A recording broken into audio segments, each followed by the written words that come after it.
สาวลาวบ้านนอกแต่งตัวก็แบบลาวๆนุ่งสิ้นไหมสิไผเบี่ยงบาย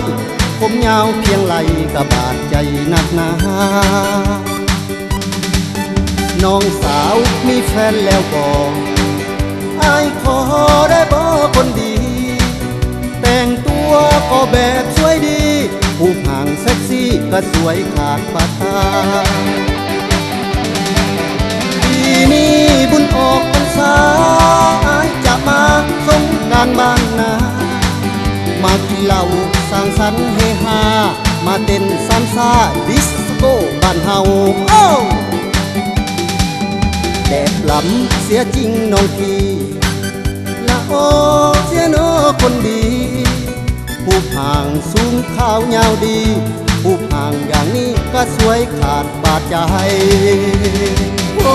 เลเลเลเลโฮเลเลเลเลโฮเสียงงองเสียงโฮกับมวลสื่นบ้านเฮาโอ้เลเลเลเลโฮเลเลเลเลโฮเสียงห้องเสียงโฮกับมวลสื่นบ้านเฮา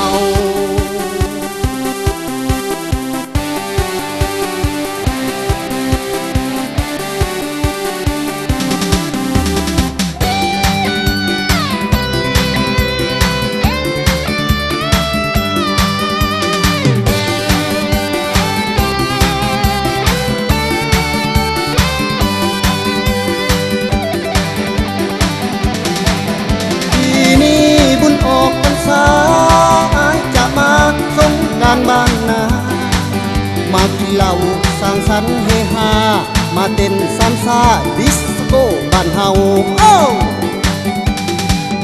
แดดล้ำเสียจริงน้องพี่ละโอ